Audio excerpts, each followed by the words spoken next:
Mais uma vez agradecendo aí o Ítalo, né, a oportunidade de estar falando um pouquinho de uma coisa que eu tanto amo, né? Bom, ano passado eu emplaquei 10 anos de formada, né, e nesses 10 anos eu segui um trajeto um pouquinho diferente, né? Não sei que todo mundo é engenheiro civil, não, né? Quem é engenheiro civil? Obra? Ai, que bom. A última turma era menos. Então você vai falar de obra, é mais chato, né? E aí o que acontece? Eu segui um caminho um pouquinho diferente quando eu falo isso, porque eu não fui direto para a obra. Eu fiz estágios em obra, mas logo quando eu formei, eu pedi ao Dr. Ricardo, que é o dono da direcional na época, até hoje, ele, na época, o que eu fiz a proposta para ele de fazer os planejamentos das obras dele. Então, a direcional estava começando, nós estamos falando da direcional de 2009, tinha poucas obras ainda, então o que eu comecei a fazer? Eu ia na obra, sentava com o engenheiro da obra e juntos nós traçávamos ali o planejamento. Então, em 8 anos de empresa, 4 anos foi isso, fui visitando diversas obras, direcional tem, né, ainda, trabalho no Norte, Nordeste, Sudeste, então você vai vendo as dificuldades de cada região, que varia. Então, por isso que o Ítalo falou aí, eu sou diferente do Marco, né? O Marco foi bem tecnologia, eu sou bem pessoas, que é o que eu venho observando muito, que foram as grandes dificuldades hoje de planejamento. É óbvio que a realidade aumentada ela está aí para ajudar, é óbvio que o BIM é um absurdo, até hoje a gente ainda não tem ele tão avançado, porque ele é uma ferramenta fantástica para o planejamento, isso na minha opinião, né? Eu acho que é justamente isso. Você envolve o BIM melhor, você conseguiria planejar muito mais, ver as compatibilizações. Eu estou com um problema lá hoje na minha obra lá que tem um pilar no meio, onde em teoria era a minha porta-fogo. E aí? Como é que vai fazer agora para o corpo de bombeiro? Então, assim, essas coisas tudo poderiam ter sido evitadas. Obviamente, você usando o BIM, você teria um quantitativo muito mais apurado. Enfim. Como a gente ainda não está nesse estágio, a gente vai falando aí do que o pessoal normalmente reclama, né? O pessoal fala muito disso aqui, né? Dos motivos pelo qual a obra atrasa. Quando você joga no Google, basta julgar no Google. O pessoal sempre fala que é o quê? Escassez de mão de obra especializada, né? Gerenciamento de projetos ineficazes, porque a gente não começa a obra com todos os projetos na mão, isso não é novidade para ninguém. Falha na comunicação e fornecedores que não cumprem o prazo. Tá. Aí vamos agora aos mitos, na minha opinião, tá, gente? Isso é uma coisa que eu observei minha vida inteira. Escassez de mão de obra especializada, eu sou meio adversa a essa frase. Eu não gosto muito de falar isso. Por quê? Eu acho que tudo a gente aprende. E cabe a nós que estamos aqui, que somos os líderes, que somos a cabeça, o cérebro da obra, basta ensinar. E gente boa vai atraindo gente boa. Então você contrata um cara bom, ele já chama o outro também, que é mais ou menos o mesmo parâmetro, vai indo. E eu acredito muito nessa frase do Vicente Falcone, que ele fala que tudo é uma questão de conhecimento. É só você aprender como é que faz, que a turma vai lá e faz. Então, escassez de mão de obra hoje, existe, sim, a gente tem que aprender muita coisa, mas eu não gosto muito de julgar e falar que se for escassez de mão de obra especializada, então está especializada na parte de planejamento, que é o que está todo mundo aqui hoje buscando se especializar. Então, se você for falar comigo, a turma dá conta de fazer que está fazendo errado ou que não está, eu acho que o problema não está na mão de obra especializada. Ela pode estar, às vezes, no problema da comunicação, na falha da comunicação. Eu apanho demais. Às vezes o problema está na comunicação, mas não, eu não acho que é mais escassez de mão de obra.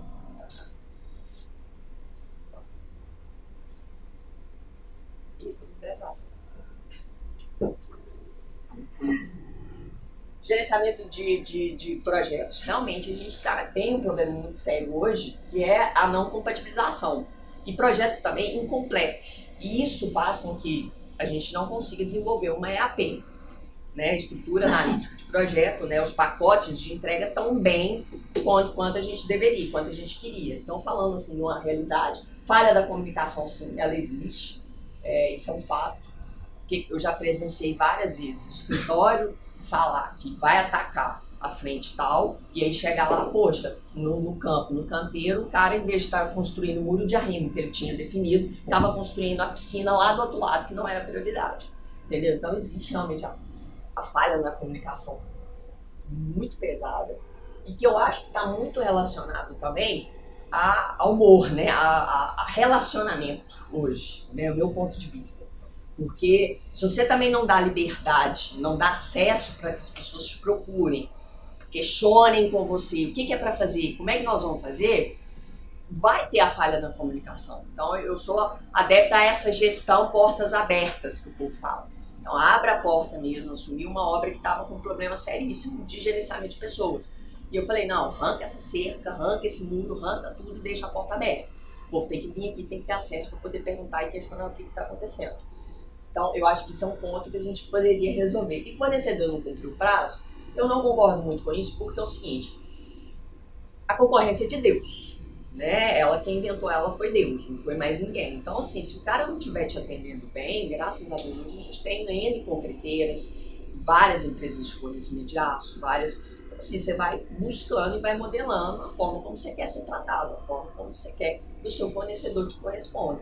Então, é julgar limpo. Quantos dias você me entrega? Eu entrego em 7 dias. Então, tá bom. Então, eu quero o produto aqui, eu vou me programar para que eu solicite para você com menos de 7 dias. Exemplificando um pouquinho a ideia do que eu quero falar aqui, gente. Hoje eu estou construindo esse prédio aqui no bairro Santo Antônio, né? É um prédio de 8 pavimentos, 10 apartamentos, tá? De 50 metros quadrados.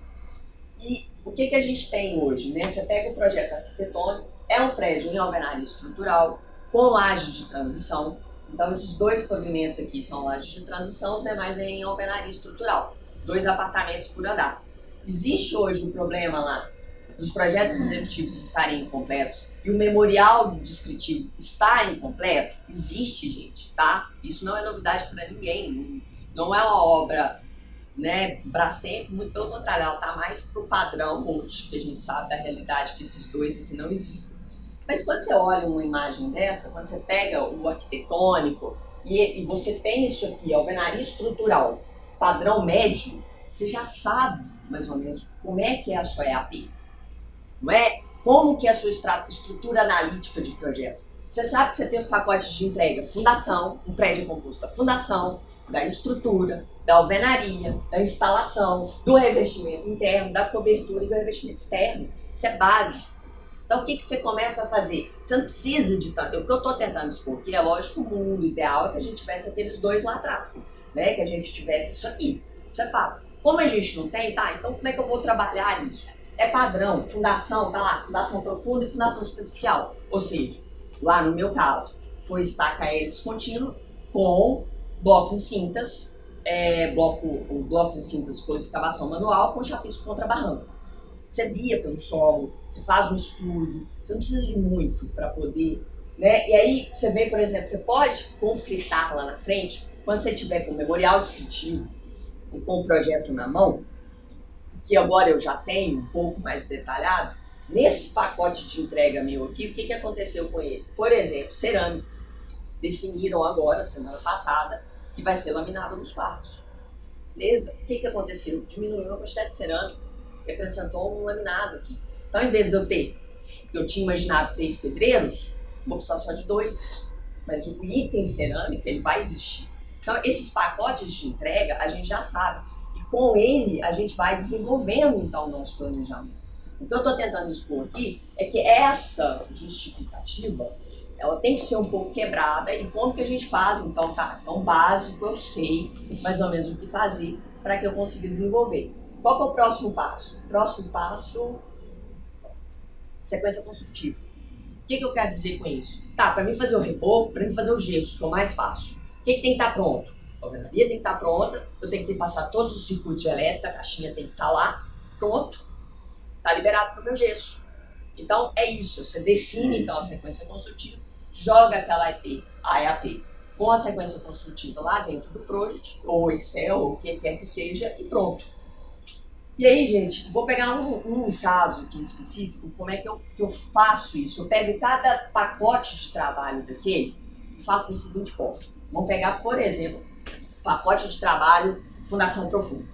No meu caso lá foi estaca hélice. O que eu preciso para fazer um estaca hélice? Gente, eu preciso de projeto de fundação. Eu preciso então da perfuratriz do aço concreto. Pronto. Então é isso que eu preciso. O que eu fiz? Eu reuni, chamei o cara que desenvolveu o projeto. Eu chamei o cara que eu contratei, que ia fazer a perconta, que é o dono da Perfurapis. Eu chamei o cara do concreto. Eu fiz uma reunião, e chamei meu mestre, e fizemos uma reunião de compatibilização lá dentro da obra. Por que isso, gente? A obra é uma obra para quê? O que é o meu conceito, tá? O que eu acredito no ciclo do PDCA? Definição do objetivo. O que era o meu objetivo aqui hoje? Meu objetivo é construir esse prédio em 14 meses. Qual que é a minha meta? Dentro de cada pacote de trabalho daquele, eu tenho um prazo para cumprir. Então, eu coloquei lá a fundação minha profunda, eu tinha 5 dias para me executar ela. Essa era a minha meta. Então, a análise dos processos e o plano para que eu conseguisse atingir aquela meta é o que eu sempre prego, é envolver as pessoas. Então, eu chamei o projetista, eu chamei na obra o cara da máquina, eu chamei então o pessoal do concreto. Porque estaca hélice contínua, se não tiver uma sintonia muito grande com o concreto, né? Todo mundo sabe que você só começa a perfurar, para quem não sei quem, se o pessoal que já conhece estaca hélice, como é que faz estaca hélice contínua. Mas a estaca hélice você só consegue começar a perfurar se o concreto estiver na obra. Se o concreto não tiver, você já tem que ficar aguardando. Então você é muito refém do concreto, muito mesmo. Então eu envolvi todo mundo para tentar casar para provocar esse engajamento. Partes especializadas, ou seja, cada especialista, cada um no seu quadrado, para a gente poder discutir. E aí, o que eu tenho sentido, gente? O que são os problemas naquele ciclo do PDCA? Eu sinto que é o quê? Excesso de otimismo, procrastinação. Tem muita gente que não monitora o indicador dele e não trabalha as lições aprendidas. O otimismo, quando eu falo em excesso de otimismo, eu estou falando o quê? No meu caso lá, a obra é uma obra confinada. Então, eu tenho dificuldade para me estocar a terra. A terra que sai é muito. Então, e como é um espaço confinado, para mim fazer esse buraco aqui, do lado, o que acontece? Tem terra nele, porque era a terra da estaca que eu acabei de fazer aqui. E onde que eu vou estocar ela? Então, todo dia tem que ter bota fora. Todo dia eu tenho que parar mais cedo. Então, isso faz com que a produtividade, do otimismo, que todo mundo fala, que uma estaca normalmente produz 15 estacas dia, mentira. No meu caso era mentira. Por quê? Porque era uma obra confinada. Então por isso que eu falo, vamos fazer uma continha de padeiro, 43 dividido por 15, 3 dias. Com 3 dias a gente faz só. Mentira. Então vamos reunir aqui, vamos olhar. Olha a minha obra. Olha como é que ela é confinada. E aí nós chegamos no dia da reunião, que a gente ia chegar mais ou menos numa média de 7 estacas. O real foi 8 estacas. Que foi muito bom. Porque por causa do grau, por causa justamente disso aqui, dificuldade para estocar o trado, espaço, onde que você ia jogar a terra. Então, essa reunião, para acabar com esse excesso de otimismo, isso fez com que o meu planejamento acabou batendo, porque aí eu consegui fazer com 5 dias de fato, esses 8 estacas dias me atendeu, mas eu não fui otimista demais de falar que o meu planejamento ia ser com 3 dias. Entendeu? Então, quando eu falo de excesso de otimismo, eu estou me referindo aí. Procrastinação que eu falo é o que, gente? Realmente as pessoas tendem a deixar para depois. Então, eu penso, ao mesmo tempo que eu estou pensando na fundação, eu já estou pensando na estrutura, que eu já estou pensando mais ou menos na alvenaria. Fui até chamada a atenção um dia desses que eu estou... meu diretor falou assim, olha, cuidado, você tem que respeitar um pouco a regra dos 80-20. Olha, eu não gosto dessa regra. Eu acho que a gente tem que pensar mais na frente. Tá? Você está querendo que eu foque muito aqui. E aí acaba que a gente tende a fazer isso, deixar para depois. Então eu acho que tem esse excesso. Monitorar os indicadores. Gente, indicador para mim é isso aqui, sabe? Produção, produtividade, índice de consumo, de isso tudo novo. Vou falar da Aurora. O meu índice disso aqui é enorme. O meu é grande. O meu eu confesso. Por quê? Porque eu avalio, cara. Eu vou avaliar. Eu vou avaliar minha equipe o tempo inteiro. E eu não tenho miséria aqui. Por quê? Porque eu sei que isso aqui afeta isso aqui. Então não adianta eu ter produção, né, com uma produtividade baixíssima, entendeu? E pessoal, por quê? Porque eu estou tentando segurar, não pode mandar embora. Tá, mas o cara não produz, a produtividade dele é baixa. Então, ao invés de eu ter 4 caras bons, eu estou sendo obrigada a ter 8 para me conseguir atingir minha produção. Por quê? Porque eu estou me proibido de ter muito número e tal. Tá, estou tendo dificuldade, a gente sabe que tem essa dificuldade, mas eu tento lapidar dessa forma. Mas, ou seja, os meus indicadores, eu estou de olho neles para que eu consiga mostrar, né? Lição aprendida, gente. Porque eu sempre trago esse exemplo, que eu gosto de falar dele, que é o seguinte. Isso aqui é uma obra que eu fiz lá em Macaé, tá? Uma foto, eu não sei se vocês estão conseguindo ver direito, mas está tendo infiltração aqui na janela. É uma obra de parede de concreto, tá? Essa se não fosse a 15ª obra da Direcional, era quase. Ou seja, a Direcional ainda tinha um know-how gigante nisso aqui e eu estava tendo problemas sérios de infiltração. Por quê? Justamente porque não fizeram network, não sentou todo mundo e falou, olha, vamos lá no projetista e avisar ele como que nós vamos tratar isso para que as demais obras não sofram isso. O engenheiro pioneiro que fez as primeiras obras já tinha a solução, já sabia o que fazer. O que ele esperou eu ter 12.000 janelas prontas para poder... Ah, você tem que fazer isso. Pô, você tá de sacanagem com a minha cara. Então, assim, eu falo que não promover as lições aprendidas hoje é um absurdo e precisa, que impacta fortemente no planejamento. Você conseguiria resolver problemas desse tipo. E para mim hoje, um conceito extremamente errado, que é o que a gente preocupa somente nessa psicologia, lembrar que o cronograma é uma ferramenta, não é planejamento. Eu já vi vários engenheiros me apresentar o cronograma e falar que planeja. Você não planeja.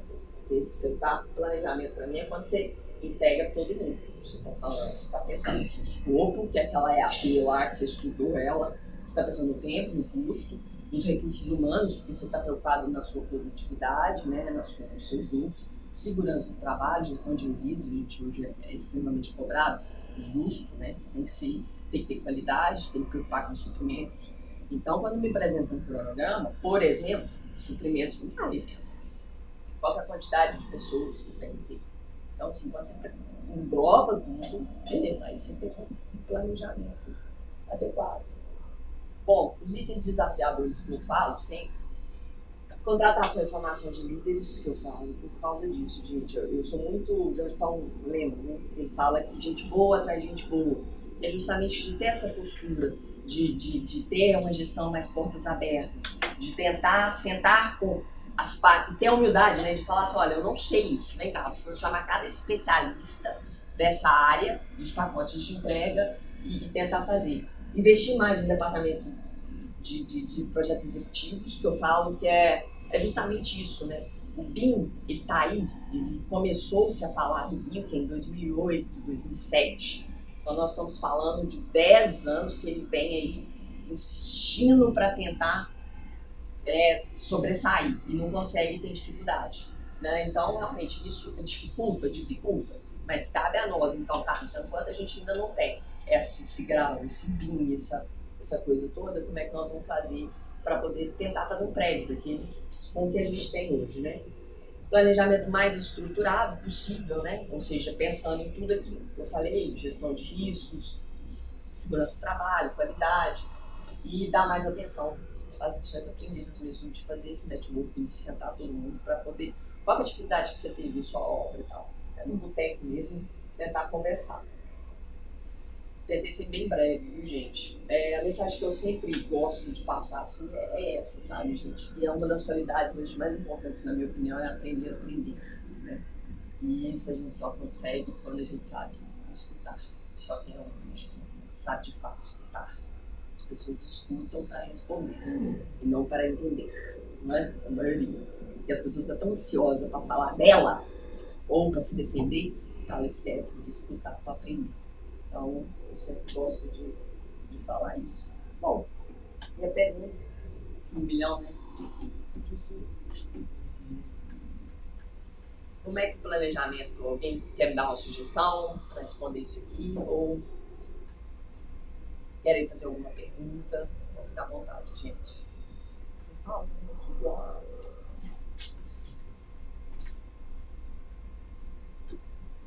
Bom, gente, minha opinião, tá? O que eu acho, assim, do planejamento, ele falar que engenheiro não planeja é mentira, tá? Hoje eu tenho isso comigo muito enraizado. Ele pode não ter um software, não pode ter uma coisa extremamente mirabolante, mas o básico todo engenheiro faz, que é sentar, né, e traça, eu tenho que fazer essa estrutura em tanto tempo, eu tenho que fazer... O que está faltando é a gente tentar detalhar um pouco mais. E é óbvio que também está sendo investido nessa parte de estruturação dos projetos, né, executivos, que quanto mais detalhado você tiver, melhor, obviamente, vai sair seu planejamento. Mas o que eu acho que está faltando mais é esse contato com o operacional. Tem um vídeo do Mário Cortella, né, do Cortella, que ele sempre tenta, vocês jogam lá no Google, lá, engenheiro para quê? Ele conta essa história, né? Eu acho ela fantástica. E aí tem muita gente que acha essa história lá, ela uma ofensa ao engenheiro. Mas o que ele quis dizer na moral da história lá do vídeo? Ele quis dizer o seguinte, que é, por não perguntar o operacional, se gastou muito mais. Que era uma empresa que estava com problema uma empresa que, de tubo de pasta de dente. Aí a pasta de dente, ela saía e ia pra caixinha. Então tinha muita caixinha que estava ficando vazia. Aí o que o engenheiro foi lá e inventou uma máquina que pesava. Então a hora que a caixinha chegava vazia, a máquina detectava, vinha uma mãozinha e tirava aquela caixa vazia, né? Para aquela caixa vazia não ir pro mercado. Um belo dia chegaram lá, viram que a máquina não estava ligada, não estava trabalhando. Mas o problema com as caixinhas tinha sido resolvido. E aí perguntaram para o operacional. Aí o operacional respondeu, falou, olha, aquela máquina estava dando trabalho demais, então nós tivemos a ideia de comprar um ventilador. Colocamos o ventilador aqui e o ventilador solta. E a gente sabe qual é a máquina. Então, ou seja, se tivesse... Então é o que ele fala. Então, assim, dá essa liberdade para o operacional que muita coisa pode ser resolvida, entendeu? Mais, inclusive, mais barato. Foi essa moral da história que ele tentou. E eu postei um dia desse no LinkedIn. E teve muita gente que tá ofendendo o engenheiro. Tá tentando falar com você, que você tem que ser mais humilde, só isso. Enfim, é essa mensagem, gente. É só, né? O que eu acho muito que acontece hoje é o seguinte, que as empresas, elas estão estrangulando tanto as pessoas que trabalham com relação a custo, inclusive aquisição no mercado mesmo do profissional. Então as construtoras, às vezes elas buscando lucro, querendo vender aquele negócio, elas contratam mal, porque ela contrata sempre barato. Entendeu? Então ainda não tem aquela cultura, não adianta, isso não existe, falar assim, o bom e barato, isso não tem, o bom é caro, assim, entendeu? Então o que acontece? Muitos problemas de projeto, não está compatibilizado, porque ela pega o João da Silva daqui, a Maria dali, e o trem não bate, gente, porque eles não têm experiência, não tem nada, porque o cara que tem experiência, o cara que tem o know-how, ele é caro, e as empresas não querem pagar mais isso, entendeu? Porque o cara investiu uma vida inteira, fez curso, fez não sei o quê, aprendeu. Aí chega um camarada lá que comprou um software, faz assim, pronto. Aí você vai pra honra com isso lá. Aí você depois começa a pagar e sempre na honra, porque o cara não sentou, as equipes não se falam, porque são contratados cada um num canto, entendeu? Então assim, não tem disponibilidade, porque o cara não é exclusivo daquela empresa. Então esse que é o problema do planejamento todo. Eu estava falando ali fora agora, a gente está fazendo um churrasco, entendeu? Juntar as pessoas por dia que dá, por dia que não dá, que você pode, você não pode, é difícil, você imagina. Você contratar profissional para fazer um prédio, um tem uma reunião, tem um outro compromisso, dificílimo isso, entendeu? Então o projeto vai muitas vezes com problema, não pelo falta de planejamento, está tudo planejado, o cara tinha que ter reunião, não foi, e dá esse nó. Esse é o problema que dá no nó. Aí fica lá na obra pagando sempre. Eu ainda acho que cada vez que passa, a gente começa a construir um maior projeto é a comunicação. Acho que em tudo que você está falando, que os outros falaram, pode gerar um problema, é a falta da comunicação ou a comunicação ineficaz. Até mesmo, eu não concordo muito que o bom ou o caro. Acho que o bom é o que é a pena. Então, assim, é óbvio que é mais caro, né, às vezes reflete uma qualidade melhor. Mas às vezes o que não é tão caro reflete a mesma qualidade, ou então, se você alinhar a expectativa, né, às vezes é esse bom, ou aquele nível de aquele gap que tem entre esse bom e o outro lá, pode ser uma probabilidade, por exemplo. Tem algum publicitário aqui? Tem algum publicitário? Ou conhece algum publicitário? Eu falo que Eu tô com medo da função engenheiro virar quase que a função do publicitário por culpa do publicitário. O publicitário hoje, ele se permitiu, na minha opinião, de ser estuprado. Ele se permitiu, o cara que fica 5 anos ali. E aí você chega perto dele, pede ele um cartão de visita e ele te cobra R$50 por aquele serviço, enquanto tem pessoas que te cobram 500, R$1.000. E aí quando você pega aquele cara que te cobra 1.000, é muito melhor, gente, a qualidade de imagem, os produtos. Só que os R$50, o cara já olha assim, tá ótimo, cartão de visita? Não, tá ótimo.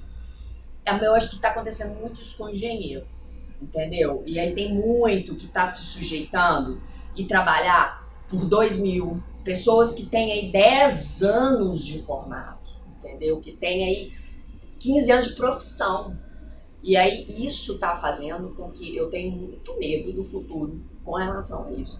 Porque eu acho que, eu tô dando um exemplo do publicitário porque eu fico indignada. Os panfletinhos que as pessoas, às vezes, a gente mesmo já pega e já rasga na cara da pessoa que te entregou o papel. Eu acho aquilo uma ofensa gigante. Eu pelo menos me dou o trabalho de ler o que tá ali, entendeu? E aí você pega hoje qualquer um, entre aspas, faria um panfleto. Site. Poxa, o cara estudou para fazer o site. Aí vem lá aquele site lá pronto, lá que você entra. Não, eu mesmo vou fazer. Que expertise que eu tenho para fazer um site, gente. Eu, sabe? O cara estudou 5 anos para poder falar, sabe? Ter essa noção de cor, do que combina, o que chama atenção, o que estudou o mercado. Sabe? Eu respeito o profissional, eu respeito os 5 anos que o publicitário pôs a bunda ali na faculdade para poder. E assim como, mas só que eles mesmos acabaram, a maioria, não se respeitando. E quebra no mercado, né? Que aí, tipo assim, o cara fala, mas você tá cobrando R$500, então o cara cobra 50. Aí você fala, pô, então faz lá com 50. Faz com o cara. Depois você faz comigo por 500. Exatamente. Mas é o que tá acontecendo, né? E aquele que cobra R$500, coitado. Aí quando você vê um cara muito publicitário, riquíssimo, é aquela mulher lá que tá rica, tá presa lá agora, por quê? Porque é só assim pra publicitário ficar podre de rico. Pô, não fala isso, não brinca isso. Por quê? Porque fez campanha política. Entendeu? Então, assim, eu tenho muito receio hoje dessa falta de respeito com o profissional hoje, o engenheiro, que, na minha opinião, é o que manda mesmo, é o maestro mesmo, e que dita todas as regras, e que vai lá no campo, que vai alinhar, e ter essa comunicação com a sua equipe, é o que eu sempre falo. Eu falava aqui na direcional, quando atrasava uma obra, desculpa, não era problema de projeto, não era problema de relacionamento. Sempre. Tá? 90%, eu já até mostrei um gráfico aqui na outra lá, mostrando isso, que 90% dos casos eram problemas de relacionamento interno. E que ela insatisfeita prejudica mesmo. E nas obras que você trabalhou assim, você conseguiu ter sucesso assim, em relação a custo e prazo? Ou tá vindo ainda? Eu vou te falar, não, sim. Como é que eu comecei, né? Eu construí 2 prédios aqui no bairro Castelo. E aí me deram um desafio que foi eu ir para Macaé e consertar. E aí não existe coisa pior no mundo que você pegar uma obra em andamento. Todo engenheiro que reclama disso, eu tenho toda a razão, gente. É muito difícil, porque a obra já tem a sua mania, já tem os seus esquemas, já tem no sentido positivo e negativo, quando eu falo a palavra esquema. Então ela já tem tudo muito enraizado e você quebrar aquilo ali, você tentar ajustar e colocar a máquina, como o nosso querido presidente fala, colocar a máquina nos trilhos de novo, isso é muito, muito difícil, isso é um desafio muito maior. E você consegue isso quando, é o que eu tô falando, a gestão portas abertas mesmo, que é o quê? É você escutar, quando você dá liberdade pro cara, o cara chega perto de você e fala, olha, deixa eu te dar um toque, cuidado com o fulano. E aí você vai pesquisar, bicho, realmente fulano não era um cara que estava ali montando uma quadrilha para poder roubar fio, cabo da obra inteira, entendeu? Existe gente muito honesta, e que se você dá essa liberdade para eles falam, porque eles ficam incomodados. Eles estão vendo ali e falam, olha, desculpa, tá me incomodando, tá me matando, ver esse cara filho da puta, roubar esse tanto de fio que tá roubando ali na obra, entendeu? Tem pessoas assim, então se você dá mais liberdade, mas quando você, aquela imagem que eu coloquei lá, de geração de valor, que eu adoro, quando você é travado, cara fechado, você não dá essa liberdade, acaba que o cara vai falar, não vou falar nada pra esse merda, não quero mais que ele se exploda. Engenheiro arrogante, Entendeu? Não vou falar nada, eu vou avisar esse cara, não. Eu quero que se foda mesmo, que merece foder. Entendeu? Você escuta, Ismael, quando você vai ver mais por causa disso, esse relacionamento. Então, o que a minha mensagem que eu queria realmente passar é isso, gente. É relacionamento, que eu acho que fazer, entregar os pacotes de entrega, falar que é problemas de projeto, memorial, isso já está sendo encaminhado. Eu acho que o BIM é uma ferramenta que eu tenho pesquisado bastante sobre ela, porque eu acho realmente que é o futuro. E a gente tem que... Quanto mais a gente estudar sobre ela, melhor. Excelente. A última pergunta? Ou pode sair para almoçar? Opa, vai lá. Eu trabalhei na empresa onde a gente tinha muita dificuldade de definir, tanto o planejamento quanto o orçamento, definir a produção da mão de obra. E você tem algum conselho a dar para como a gente possa definir essa produção da mão de obra, tanto para o nosso planejamento quanto para o nosso orçamento? Quando eu comecei, eu usei muito o TCPO, muito mesmo, sabe? Eu acho que ele não foge tanto do que é a realidade hoje, não, tá? Ele não é ruim, viu? Só que eu acho que hoje eu tenho os meus próprios índices, porque nós estamos falando de 10 anos que eu fui observando e fui pegando os índices das principais funções que a gente tem que monitorar: cerâmica, reboco, né, alvenaria, que são as atividades mais pesadas. Lógico que tem as outras pequenininhas, um contramarca, essas coisas menores, que a gente eu acabo até hoje indo lá e recorrendo ao TCPO. Eu acho ele um bom ponto. E muita gente não olha, às vezes até com preguiça, porque é chato, né? Você vai ficar lá fazendo continha lá. Aí o cara produz 16 metros quadrados dia, e a gente tem preguiça de fazer essa conta, sabe? E até pra você chegar no... E aí você tem que fazer o levantamento quantitativo, eu tenho que fazer 300 metros de reboco, eu tenho que fazer em 10 dias, quanto um cara produz por dia. Eu acho que lá é um bom, assim, não é tão ruim não. É mais detalhado, né, lá. Ok? Uma salva de palmas aí, obrigado.